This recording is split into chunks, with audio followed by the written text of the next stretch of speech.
Good evening and welcome to the Distinguished Speakers in International Business Series here at the Center for Global Business at the Robert H. Smith School of Business at the University of Maryland, College Park. The center here at Maryland Smith is the hub and driver of global learning, global partnerships, and global business education and activity at the Smith School. We're also only one of 15 Title VI SIBE grants administered by the U.S. Department of Education. And my name is Marina Augustidis. I'm the Associate Director of the Center for Global Business. And I'm pleased to welcome our guest moderator, Susan Parker, professor at the University of Maryland's School of Public Policy and Senior Fellow of the Center for International and Security Studies here at Maryland.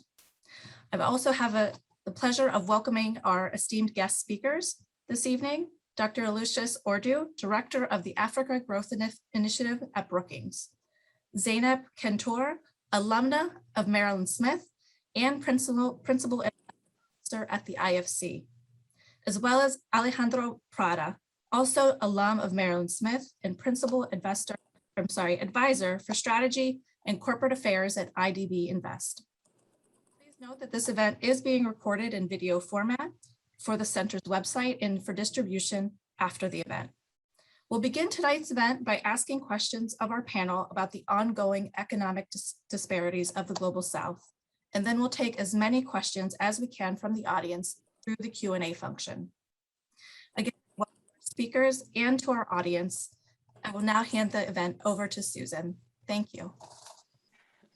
Thank you very much, Marina. It's a pleasure for me to chair this Distinguished Speaker Series session, and I'm happy to welcome our three panelists. We're going to first start with a little more introduction, and then we'll jump right into the material. So first, I'd like to ask our three panelists to introduce themselves, to tell them about their organization, and to say a little about what they do in their current role. Would you like to get us started, Aloysius?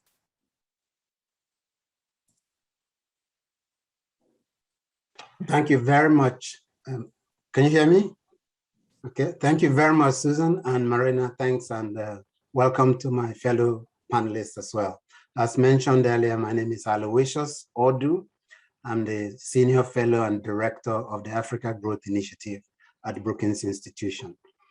We do a number of things. Here in Washington, we are Africa's voice to the administration. So there's a number of outreach between Brookings on Africa and the US administration, both Congress in terms of White House and all the other departments. So we testify a lot on African issues, both at the Senate and at the House. So that's one thing we do. We also bring and convene a lot of African policymakers, heads of states, and captains of industry. Recently, just last week, we convened a session on Vaccinate Africa. I'm sure we'll talk about that a little bit today by some eminent Africans, including the Africa CDC director, etc. So we do that frequently. We help to build the capacity of think tanks across Africa. So we mobilize resources and then we partner with African think tanks as part of our capacity building remits. And then finally, we do own research in terms of rigorous analytics of the type you've come to expect from Brookings. Thank you very much. Zeynep? Thank you, Susan. Hi, everybody. I'm also proud Smith School alumni. I received my MS in finance degree some years back. I've been with the International Finance Corporation, the private sector arm of the World Bank Group, for about 13 years. And many of you may already know this. IFC provides financing and advisory support to help develop private sectors in developing countries. My current role is I'm the global lead for health and education sectors in what we call upstream. That's the early stage project development and creating market business of IFC. I'm also IFC's lead on the COVID-19 pandemic response and health resilience efforts, which involves a lot of early stage intervention.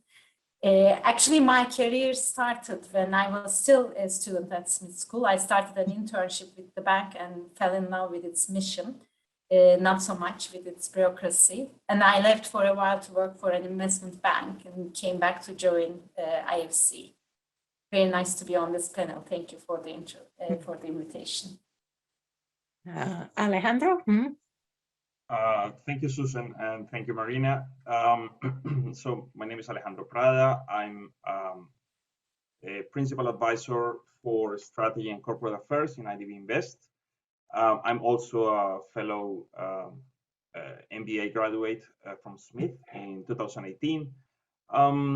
And I have been working for over 25 years in international transactions. My background is as a lawyer. I started working in law firms in Spain, in Colombia, and in Germany. And for the last almost 2 decades, I worked for the IDB Group, first in transactions, then as a lawyer, and now in strategy. And I must say that, of course, my intervention here is a personal capacity. I'm not representing the IDB Invest or the IDB Group, but I'm very glad to be here, and I thank the Center for Global Business for the invitation. And go Terps! Go Terps. Thanks to all three of you. Now we'll get into the main material. You know, the pandemic has had so many impacts around the world on health, mortality, schooling, employment, business. So the focus on this panel to start us off is on the effects of the pandemic on inequality. So the first question is, from your perspective, or based on your regional expertise, what trends have you observed with respect to inequality? And feel free to focus on a particular country or across country inequalities and all aspects of the pandemic inequality, including vaccines. Who would like to get us started? Aloysius, please go ahead. Thank you very much. I thought I'd go first because I feel outnumbered. I didn't graduate from Maryland. Me neither. But really, thank you, Susan, for the question. I think what is happening now in our world is really unfortunate. You see a massive, tragic loss of millions of lives due to COVID-19 pandemic across the world. Families around the world, and in Africa in particular, are feeling the pain. And you sort of wonder, at a time like this, what the world desperately needs is global solidarity to avert this human tragedy. Instead, that's not what's happening. All of us here are witnesses to the emergence of a two-track world. On the one hand, you have the rich and vaccinated. On the other hand, you have the poor and unvaccinated. This is a recipe for disaster, because it is indeed a dangerous world for the rich and poor alike, because the rapid emergence of variants do not respect your income level. These variants, like the Delta we're just witnessing, they don't respect borders out there. The last time I checked with epidemiology friends of mine, they said diseases do not carry passports. And yet, the central question then is, how can the global community best support Africa? Because the question you posed is one of an overwhelming inequality between the global North and the global South, especially the African continent in this particular instance of vaccines. Remember, the inequality is also in manufacturing. Africa accounts for 18% of the world's population, but only 0.1% of the world's vaccines are produced in Africa. So Africa constitutes 25% of the global vaccine demand, and yet it imports 99% of vaccines. So when you talk of inequality, these are just numbers that exemplify the degree of inequality between the North and South. And as I mentioned earlier, what we need is global solidarity, but that's not what's happening. Africans, however, at a time when the rest of the world, Brexit, United States, everywhere, Europe, dysfunctional, and basically going their own ways, Africans are seizing the moment. Through regional cooperation and enhanced solidarity, you now have the Africa CDC set up immediately after the Ebola crisis in West Africa. You have the African Exim Bank, the African Union, the UNECA, and the Africa CDC all collaborating very closely to tackle the issue of this particular pandemic. I mean, every Wednesday morning here, I wake up at 8 o'clock to join a meeting with health ministers across the continent, other policymakers, since the pandemic was basically announced. And so the solidarity that the Africans, the newfound solidarity, is not something we hear a lot of, but that is their own way of trying to solve the problem, whether it is importing medical supplies, tests, etc. But of course, what is also going on is even when the Exim Bank, for example, has made $2 billion available, and there are possible financing from COVAX, Africans are not able to access, to purchase, even though they have the money. Why? Because many countries in the rich north are hoarding vaccines. By the way, I'm getting ready to go and get my 3rd booster shot. Nobody in my village has had more than 1 shot in my village in rural Nigeria. So again, this is the inequality. So about 3% of Africa's over 1 billion people are fully vaccinated, which means at current rate, 70%, the so-called herd immunity of Africans, we will attain that at the end of 2023 or beginning of 2024. Think about inequality. So this is what is going on. And, Whole Foods yogurt, vaccines have expiry dates, right? And so most of the vaccines hoarded in the North are expiring, when in fact, those who desperately need these vaccines are not able to access them. So again, the vaccination situation exemplifies your question, this inequality between the global North and the global South, particularly Africa. Thank you. Oh, thank you. Very, very important commentary. Zeynep, would you like to go? So, Susan, what to add? I think Alice put it really, really well. And I would actually start with the beginning of the pandemic. I mean, of course, the inequalities between the developed and developing worlds, or the urban and rural populations, not something new. And, what many of our organizations have been fighting against, and the progress have not been as fast as we like.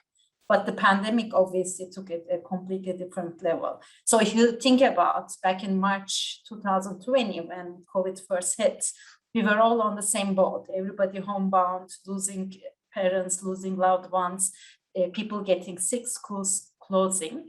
And at that moment, there were no vaccine available. But even then, we were seeing that, access to ventilators, access to the most key products, face masks, medicine, was limited because of the stockpiling that Aloysius was referring to. So in the immediate term, yes, the inequalities have been caused by the stockpiling, but actually it also put a lot of spotlight on the vulnerabilities in terms of the dependency for the most basic products to a few countries in the world. I mean, Alyssa, you stole many of my statistics, but I'd add to that 80% of the vaccines are produced by 5 companies in the world. So this kind of concentration in supply chains in a world when a pandemic like this hits everybody in the world, it actually caused the borders to close in addition to stockpiling, and those inequalities were actually 10 times, 15 times overnight. So I agree, the inequalities are there, and I think we're going to come to that, but it also created a lot of opportunities as a consequence for perhaps moving the needle in terms of addressing some of these inequalities. Thank you. Alejandro? Thank you. So I fully agree that there is an element of inequality north-south. However, I would also like to focus in the inequality south-south, because it's not like when the pandemic started, we were, and I'm focusing on Latin America, but I think this applies to many countries in the global south, that we were equitative societies where everything that comes immediately gets spread out. In fact, Latin America is probably the second most unequal society after sub-Saharan Africa. In Latin America, the richest 10%, this is before the crisis, earns 22 times what the poorest 10% earns.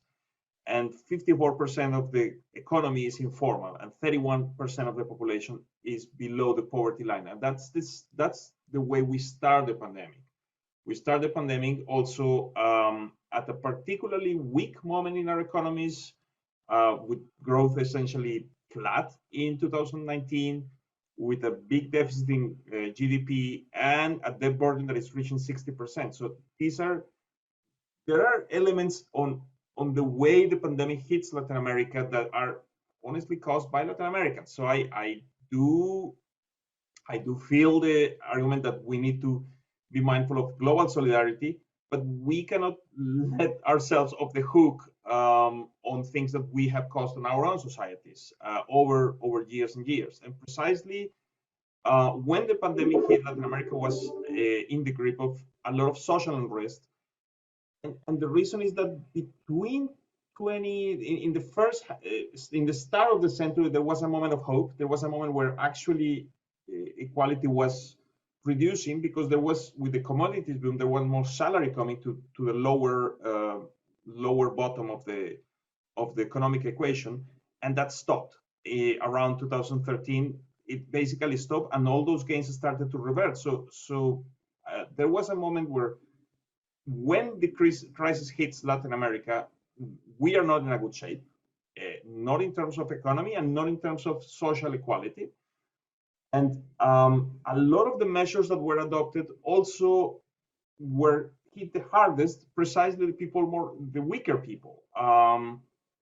The reduction in mobility and the lockdowns. Latin America had some of the most strict lockdowns in the whole planet. That means that all the professions that are based on informality, those require proximity. Those require going to people and making their nails, or shining their boots. Those jobs disappear, and there's no social network in the back.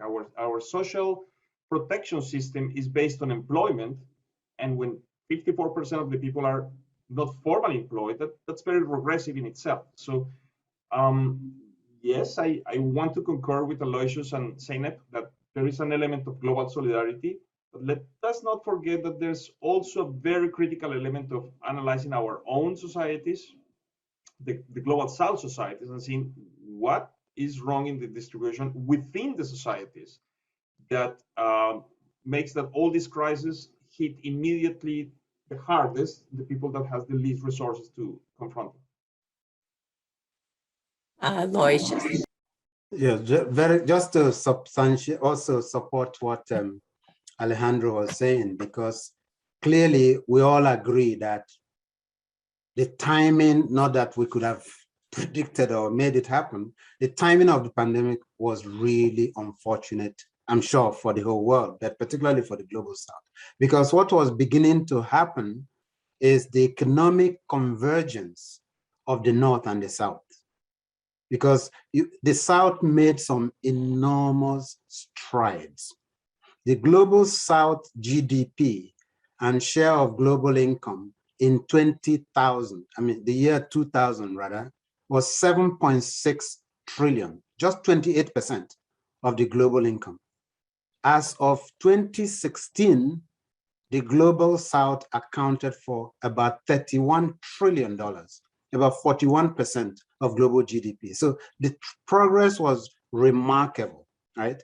Because the global South was growing at 4 times the GDP of it, during the period 2000 to 2016. You heard phrases in Africa, for example, the notion of Africa rising, where on average, most countries on the continent were growing at from 5.5%, Ethiopia, Rwanda, many of the countries in East Africa, 7 to 8%. So basically, that was leading us towards greater convergence.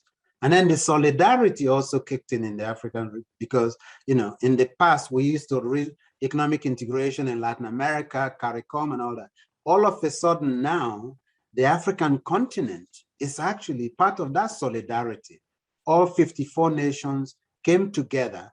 And so if you can imagine if the continent was riding on that coat wind of over 5% GDP. So there was indeed this sense that convergence between the North and South. So it's important to emphasize that. And also, as Alessandro mentioned, to also look inwards and see what could we do to constitute the engines of growth internally rather than externally driven growth.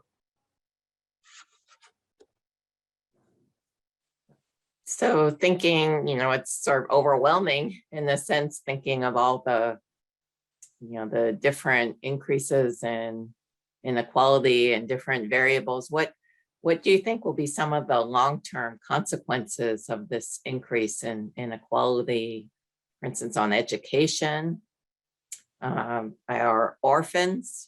How many kids around the world have been orphaned because of COVID? What are some of the long-term consequences of this increase in inequality?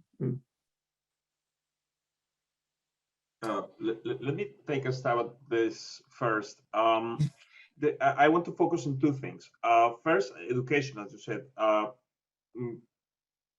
This pandemic hit very differently the different strata of society. If you were if you had basically an internet connection at home, you could continue your education. May not be perfect, but you could continue.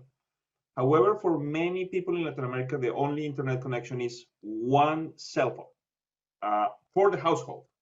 So literally, when everyone was sent home without schooling, that means that for 18 months, some kids just had either no education or had to share a cell phone for the whole family to see who was going to get education.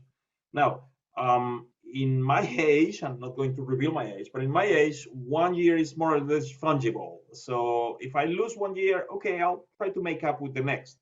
But if you're 16 or if you're 14, or you lose 1 year, you lose 1 year completely. And a lot of these kids enter the workforce when they're 18 because they have to.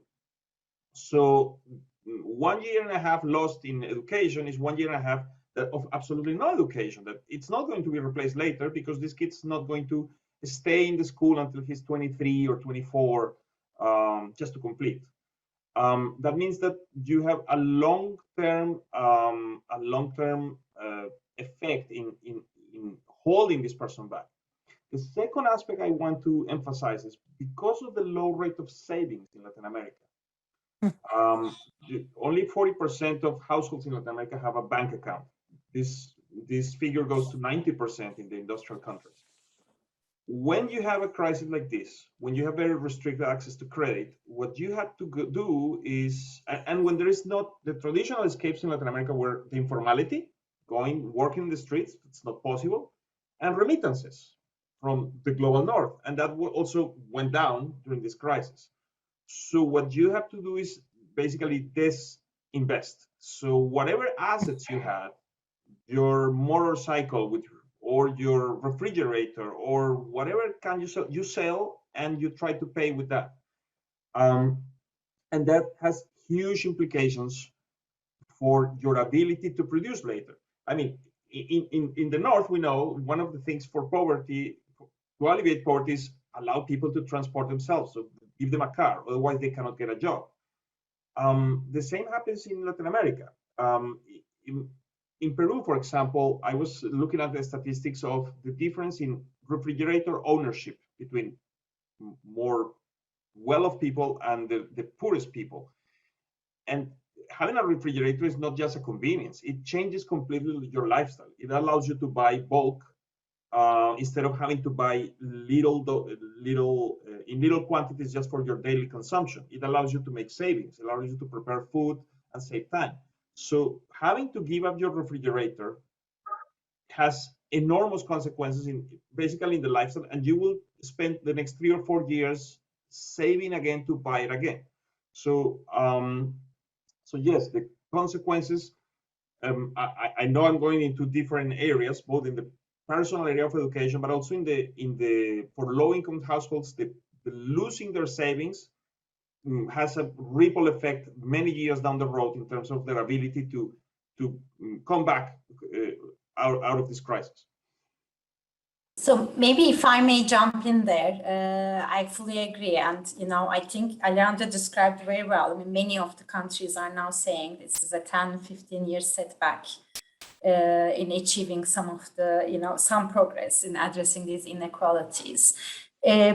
But I'm going to also put a positive spin to this, because when you look at the history of crisis in the world, always followed by disruption. And as Aloysius was describing, some of that disruption already started happening. I mean, the digital transformation of healthcare and education. I mean, what I've read recently is that the disruption that took place in the last year alone is more than the last 2 decades. I'm actually currently in Dakar, working with one of the very few vaccine manufacturers as part of that 0.1% that Aloysius was referring to. They're trying to build a vaccine hub. And they're not alone. There are many of these projects now coming up. I mean, Alejandro mentioned about the lack of social safety mechanisms. I think many of the governments realized, how vulnerable this is for their countries, seem to be taking serious steps for it. And most importantly, I think the world has realized that we're living in such a global and borderless world that even though there might appear to be inequalities in terms of access to vaccines, the pandemic, the crisis is not going to be resolved until it's resolved everywhere in the world. I mean, if you remember in the US, it was like a carnival last summer, and now we're still seeing numbers going up because of the variants. So right now, it's not only a headline or philanthropic approach to address some of these vulnerabilities of healthcare security in several countries. It's actually a real business case for many governments, many private sector players. And we're gonna try very hard to ride this wave, make a difference in terms of disrupting the health and education sectors, most importantly, to avoid similar situations in the future. And Susan, you particularly talked about and posed the question, the think of the education of young girls up and down the continent. Think of, and Alejandro mentioned the informality of our respective regions, Africa and Latin America and South Asia, etc. Think of the digital divide that Zenith mentioned. And in all this, think of 600 million Africans. 600 million Africans have no access to electricity. All right? I mean, to talk of inequality again in the global north and south, right? This is a daunting number. There are 1.3 billion Africans, and 600 of them right now have no access to electricity. Yet, Africa did not contribute to the bulk of the emission problems we're facing right now. The whole world is assembling in Glasgow in November, right? Africa did not create that problem. In fact, the CO2 emissions from the entire continent is 3.97%. If you remove South Africa, it's 0.55 that Africa accounts in terms of CO2 emissions. North America alone is 18%. The European Union is 15%. And China alone is almost 30%. But where are the negative consequences happening? 7 of the 10 countries that are most vulnerable to climate change, you guessed it, they're in Africa, right? I mean, you say Zena mentioned she's right now in Dakar. Next door in the Sahel, climate is ravaging that entire region.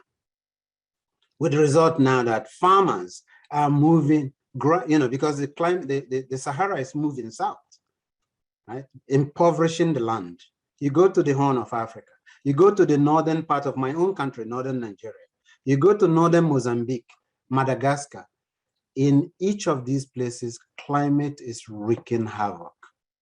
Drought and changing weather patterns are just making yields very, very low across the board. And so you find a situation where more than 60% of sub-Saharan African populations today are smallholder farmers, with agriculture accounting for a good 25% share of the GDP. What will happen as the earth warms up? And yet, we are not responsible for heating it up. I tell you though what we are proudly responsible and accountable for. Think of the Congo Basin, right? This is the carbon farm of the planet, apart from the Amazon. The second is Congo Basin. Where is the world going to be dependent? The world will depend on Africa, because the basin is a major source of the solution to our problem. Think of within the same area, Congo DRC accounts for 70% of the cobalt production on Earth. Now, we're going to be transitioning to electric vehicles, right? What's going to make is cobalt, right? So when you think of what Africa is doing for the world in the global commons versus the impact Africa is facing, and yet as vice president of the African Development Bank, it used to basically piss me off to speak French, right? In the board, that an African country will bring a project will be brought for, gas, energy project, electricity using gas. And then the northern executive directors, oh, we are not going to vote for this because gas is polluting them. Come on, since the Industrial Revolution, these guys use coal upon coal upon coal, and we can't even use gas, right? They want us to go directly to solar. Come on. So these are, again, some of the inequities. And then when you think of COVID now that has decimated the African continent, and you see these kids, young girls who can no longer go back to school, right? And the ones that are in school, the conditions under which they study. And with 600 million people, no access to electricity, and then we're going to Glasgow to say, hey, Africans, thou shall not remove your, South Africa underneath is full of coal. Nigeria comes from the sea and the desert, the top, just plateau. Underneath is full of coal. The world says, don't touch that. So these are, Susan, these are some of the problems, right? These are some of the problems, and therefore inequities of the system. So that leads me to the next question. What should the international development community be doing particularly about the increase in inequality from the pandemic, the high inequality overall? What are the appropriate policy responses? IFC will solve it for us, right? Please go ahead. Well, somebody has to bring some positive feedback, but I completely agree with your comment.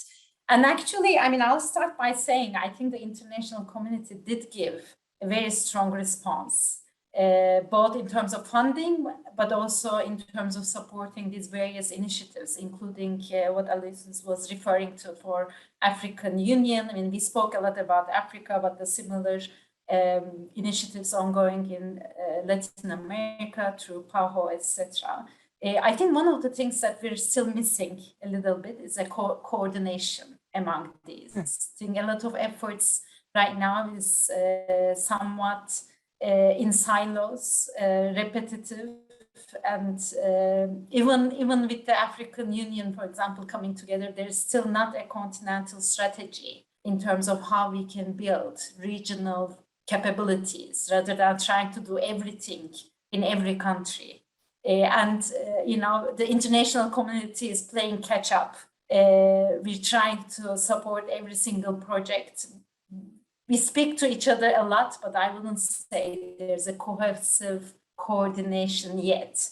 So again, good news is there seems to be a lot of financing available. That has been one of the major impediments in terms of addressing these challenges.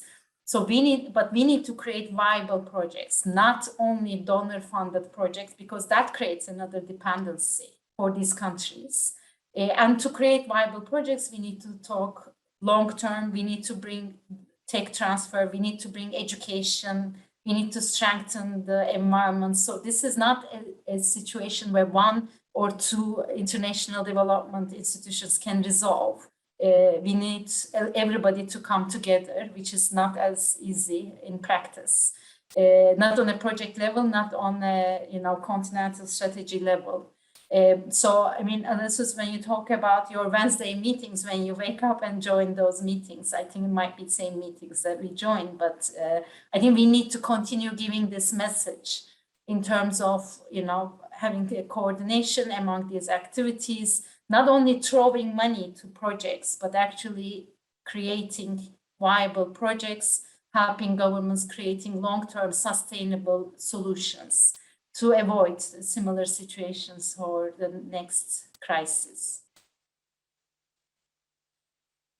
Very good. Would you like to go next, Alejandro? Or? Yes. Sure. I think that so what I think the countries need to do, let's start before we think what the international community should do. What the countries need to do is work to restore investment and growth, and also they need to have a strong and intentional action in terms of diversity, inclusion, and equality. And that includes gender, that includes LGBT, that includes Afro-descendants and native indigenous communities in my continent. So it's not just something that may or may not happen. We need to be intentional about that.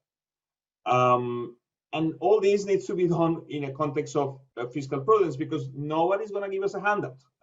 As Aloysius was saying, like, hey, we didn't create a lot of problems. Unfortunately, we need to solve them.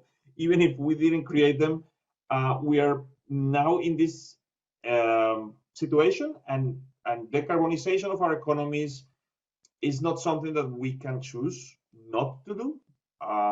Unfortunately, fortunately, we are part of this moment, and our countries need to come together and do it. Now, as in what the international community is doing, in the case of the IDB group, we're focusing on 5 core themes. Is first, climate action. So we're relentlessly thinking that every transaction, every big strategic plan, every conversation with the countries needs to be include the element of how are we going to decarbonize our economies, and how are we going to build sustainable and resilient infrastructure. And this is a project that may take, in some cases, 50 years. We need to revamp all of the infrastructure in ways that can withstand a warmer planet, and also that necessitate less resources to operate. We need, second area of conversation is gender diversity and inclusion. We have in Latin America, for certain very stratified societies, we need to actively take action on that, if necessary with some sort of affirmative action, but certainly with promotion of role models, investment in women in business, investment for women in education, protection for Afro-descendants and native communities, First Nations, is really, and using also technology to adapt things to different cultures in our continent. The third element is supporting job creation through small and medium enterprises. 90% of the business in Latin America, more than 90%, comes from small and medium enterprises. And that includes working on the regulatory environment, because it is very difficult to make business in Latin America. And this is not something that someone created in the global north. This is just on us. There's an element of digitalization. as we saw in this crisis, the people that had access to technology fare better.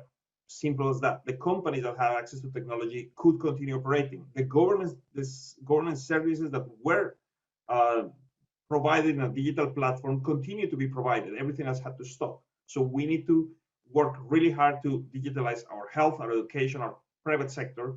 All the options in telehealth, in telemedicine that we discovered in this pandemic. How if we use this to bring health to little rural communities that were disconnected from the health system? The options in education that we discover. How do we work to provide this now to rural communities that were disconnected from the education system? And finally, there's an element that we all discovered, how the value, the fragility of these value chains that extend across the globe. How when someone sneezes in Asia, immediately it stopped the containers going to the port of Cartagena. So an element of strengthening our regional integration and strengthening our regional value chains is another element we think is important going forward. Please, Aloysius. Thank you very much. I think you asked what the international community can do. There's a lot they can do, and I agree with Alejandro that we ourselves in the South, there's a lot we can do, and he articulated a couple of these. For the international community, everybody is headed to Glasgow in November, and then, as we all know, COP27 will be in Africa, in Egypt, in Cairo. And so between now and then, I think there are a number of things one could advocate for. First, we need to advocate for proportionate responsibility. China, the EU, and the US account for over 40% of total global greenhouse gases. Africa, as we indicated, accounts for a disproportionate peanuts of greenhouse gases. So prioritizing the transition to renewables and imposing higher emission requirement reductions on the EU, on China, on the US will ease the burden on poorer nations who did not contribute so much to the emissions. So that kind of proportionate responsibility, the world needs to own up for that. Second, we need to push for a just development finance, because the large-scale projects that we need to industrialize African economies or economies of Latin and Central America are hugely capital intensive. And these kind of funding will of necessity come from the IFC, the World Bank, the African Development Bank, the American Development, the Asian Bank, etc.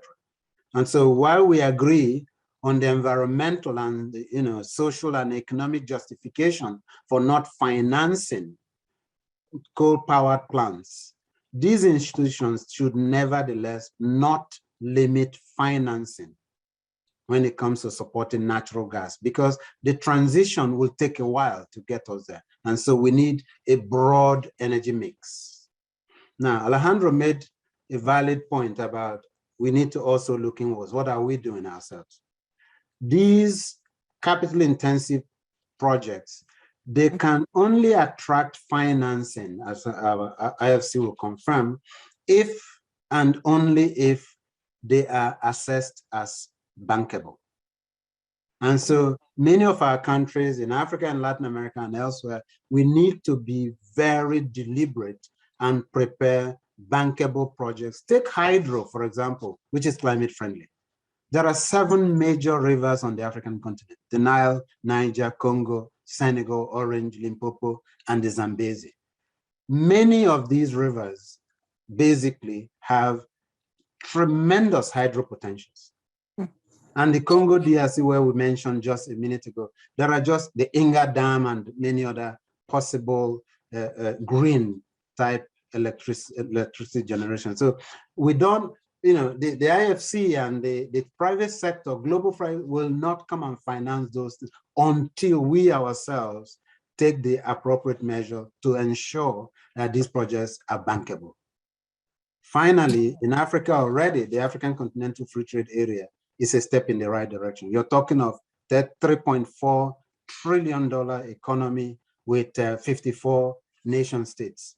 And so Africa's commitment to lowering intra-area trade barriers, will create huge economies of scale and attract private sector investment opportunities on the continent, and including in green technology and power generation. So, yeah, so that brings me to the last question, which I think Aloysius started already discussing, the role for investment in regions such as Sub-Saharan Africa, or US business. I want to start bringing in questions from students, the audience. We have one related question from Devayan Sanyal asking, do you believe that companies and institutions have a mandate to help those affected financially by COVID? So turning to the effects of what the private sector should be doing, investment, helping out, donations. So, Susan, if you want, I can take Please go ahead, Alejandro. I'm a firm believer on stakeholder capitalism. I remember when I started to go to Smith, they proudly say like, no, shareholders are the whole thing. And I was like, what? Because in many other places, in Europe, in Latin America, it is understood that the capitalism shall serve the shareholders, yes, and it also shall serve the society where it operates, the workers, the community at large. I saw with a lot of sympathy when last year a group of CEOs, I don't know exactly, I don't know if I'm quoting right, wrote a letter saying like, hey, we actually should believe in this. We should start thinking more broadly than just thinking on shareholder value. We need to think of a bigger conception of why the private companies are there. Having said that, I also understand that this is not a question of charity or corporate social responsibility or tokenism. So helping the South should be good business.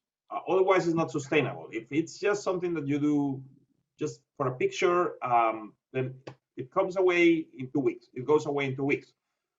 So I agree with Aloysius that there is a lot to do in terms of making the investments in the Global South more attractive for foreign capital and also for our own capital. We have lots of untapped capital in our countries, including our pension systems, which mostly are devoted to AAA bonds that are not from our continent. So we need to, international institutions need to work on the risking, because a lot of these structures have risks that are too much to bear for the people that are putting the pensions of the Quebecois or the people from Monaco. Well, then we international institutions should work as a buffer to take some risks out of the equation and allow the money to flow in a more predictable way. But definitely, there is a role for private sector. In fact, the private sector will contribute probably the most resources, both to the climate transition that Aloysius was referring, and to getting out of COVID, because the public sector is simply too cash strapped to make the whole investments. We see that in the US, what is the deficit at this moment? So there is a limit to what the public sector can do if we don't tap the private sector, both for the COVID recovery and for the long-term climate change resiliency adaptation of the Global South. Andrea, I can't agree with you more. I think one of the causes of the problems we're facing is there have been too many donor-funded solutions to date, which have not been sustainable. So I completely agree with you. The private sector has a very large role to play, but not as a social responsibility project. There has to be a business case, and there is a business case for the private sector. So that we say that donor funding should largely be used to de-risk private sector projects, to enable private sector projects to achieve eventual commercial sustainability, rather than purely financing projects without a plan for their long-term continuity. And you talked about also the private sector's responsibility to develop these viable projects.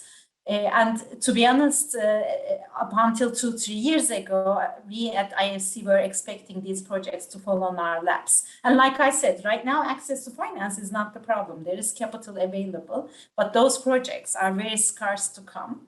So today, we're actually saying we can take skin in the game to co-create these projects, not because this, IFC has more social responsibility funding.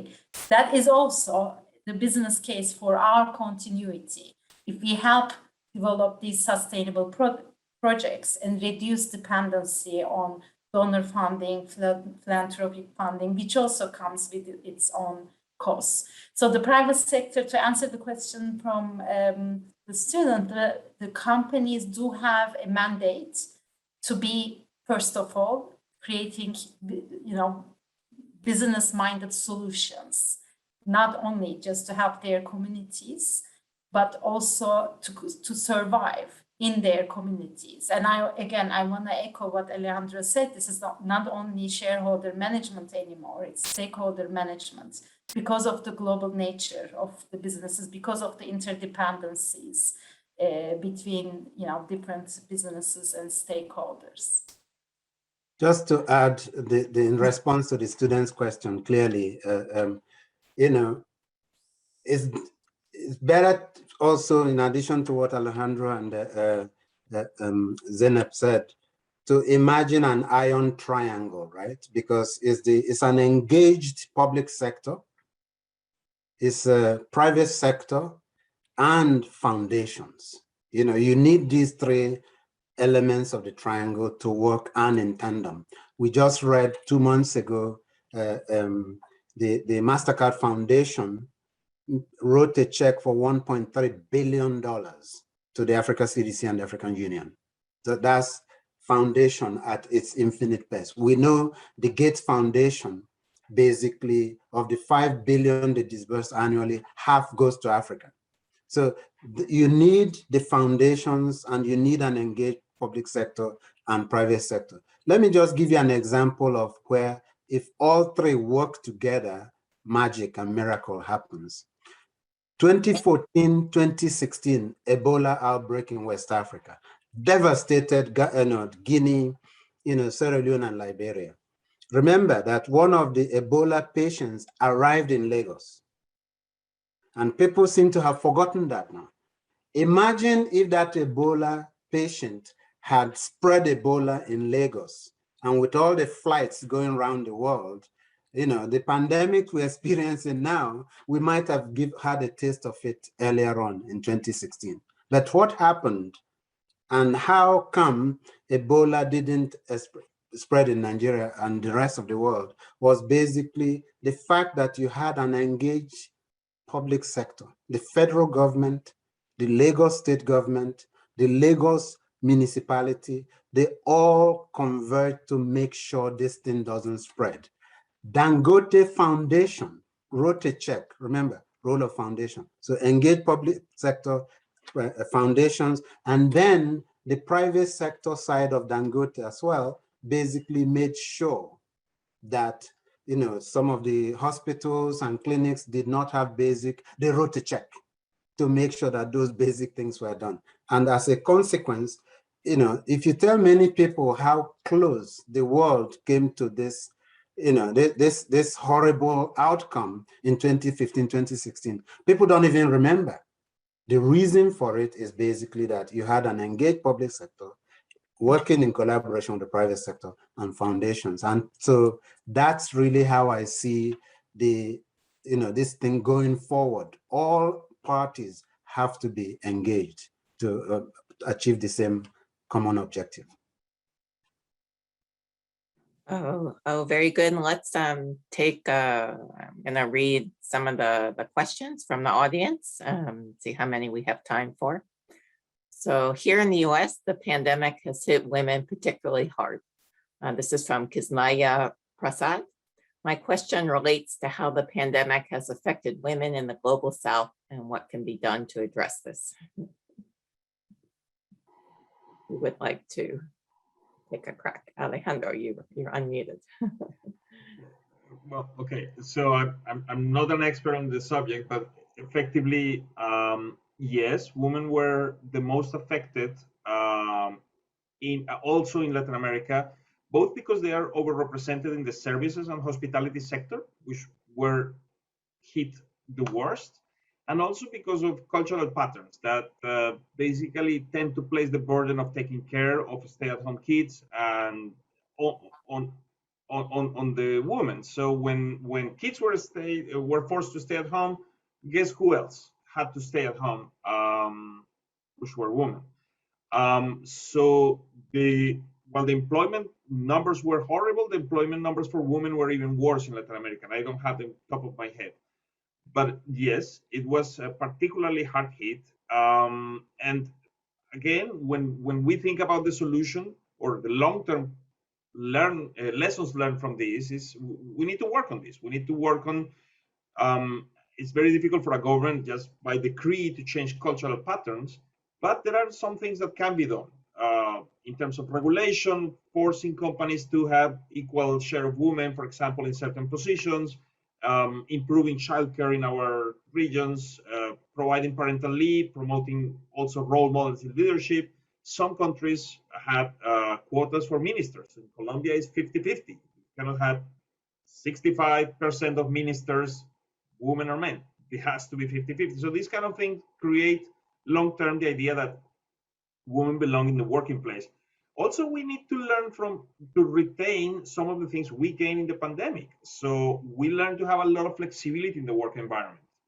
So that is very important to keep. Even when we get out of the pandemic, let's not throw the baby with the water. Let's keep the good things that we learn, like flexibility, telework or telemedicine, things that actually make easier life for, particularly for women in the working place.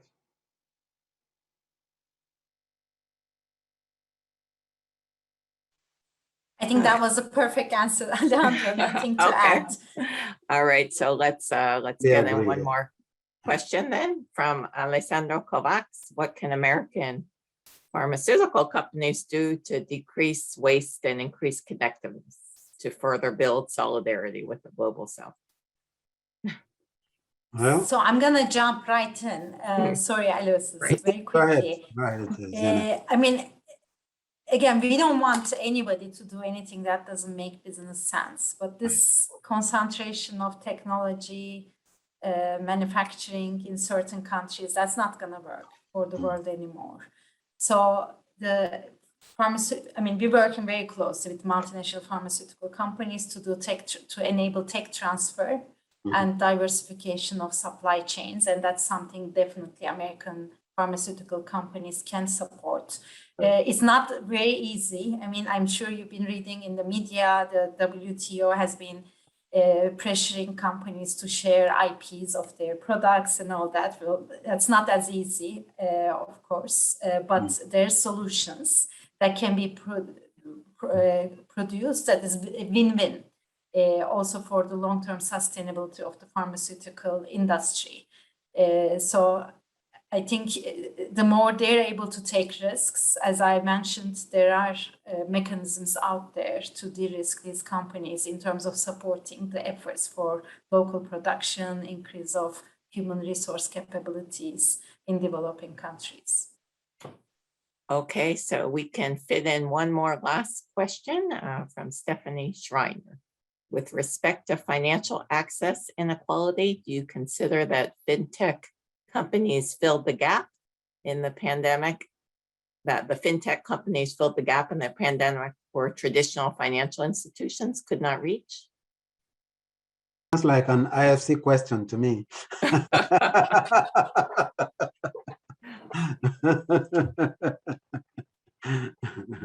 I mean, I don't know if we want to limit to fintech. I think Right. technology is going to be a solution, not by itself.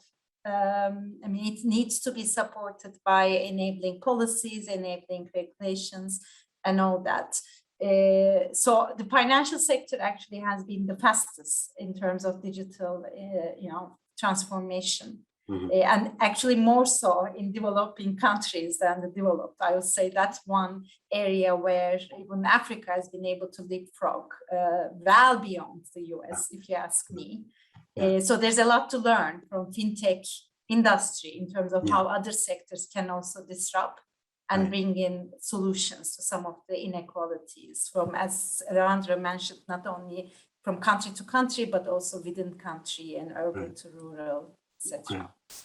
Yeah, I think that is a redeeming feature there. You're absolutely right, Zeynep, because in Africa, what is fascinating is what technology is doing in terms of financial inclusion and financial deepening, right? Because people talk of the M-Pesa in Kenya, it happens to be true. And what is also true is that it is spreading across the region. And then there are many, many elements of fintech that is now really, really becoming ubiquitous. And e-commerce is really, it's almost like I used to live in East Asia, in the Philippines many years ago as country manager for the World Bank. And when you see what is happening now on the African continent, it reminds me of what was happening in the ASEAN group of countries at that time in terms of the uptake of technology. And you find now from the farm to the dinner table, technology basically cutting short, reducing food wastes, right? You have a lot of productivity enhancing mechanisms. This thing now, when my father went alive and a farmer, he didn't have this. You go to the village now, you see some farmers who know exactly how to intersperse, their fertilizer and whatever because of technology. So I think there are the redeeming aspects of technology, which is really helping. But obviously, the ubiquity is the issue because we're not there yet where universally you could have declare victory. But I think we need to recognize the point Alejandro made at the very beginning. There are some positive things coming out of all this, and we have much to be thankful for the men and women of technology who are making these things accessible to us. And to add to that, there is so much potential, and this connects with the question before about what the private sector can do, like everything. So if you think in Latin America, the venture capital has been doubling basically from year to year, from 2016 to 2019 is the last year I have numbers. But even then, it's just 4.6 billion. So that's a drop in the bucket compared with the potential of the market. And when you see what these venture investments are, only 95% is fintech and e-commerce, which is nice, it's fancy, which is great because we have a lot of problems. But 5% is dedicated to all those sectors, to agri-tech, to insurtech, to education technology, to telehealth. So there is so much potential for really viable, profitable business, leveraging technology in so many sectors. And I'm talking about Latin America, but it's the same for Africa. And also, you're not competing against established, let's say, infrastructure is already there, because in many places there is no infrastructure before. There is no banking system in many little towns. So when you have this app that allows you to send money, you are the only bank, your telephone. So you are not having to compete to establish institutions. So yes, it's very important. FinTech was very important. It's very important. It has lots of potential. Excellent. Well, I see where we're out of time. So Marina, would you like to close the event? Yes, thank you all. Obviously, we're just kind of hitting the tip of the iceberg on this very important subject. I'd like to thank Susan as our guest moderator today. So often the topics of public policy and business intersect. So we are very excited to do this in collaboration with you in the School of Public Policy at Maryland. A very, very big thank you to our speakers this evening. Very insightful conversation, and also happy to bring back our Maryland Smith alum on this very important topic. And we hope that Aloysius, everybody, that you'll join us again here at Maryland sometime in the future. I'd like to thank our audience for their insightful questions as well, joining us via Zoom. If you're interested in learning more about some of our events, we do have another one coming up in November, on November 16th, on the global competencies in the global workforce. It's at 5:30 p.m. On November 16th, and it's a part of International Education Week as we celebrate that here at the Smith School. For those of you who are participating in the iSmith program, you'll see the QR code on the screen in front of you. Please take a photo of that so you are able to get your participation points. And then everyone, please do take a moment to give us feedback on this event and give us ideas of what you would like to hear about in the future. You'll see the link to the evaluation on the screen in front of you, and it will appear in a pop-up window once you do close out of Zoom. So with that, I'd like to thank you again for joining us, and we hope to see you next time. Thank you.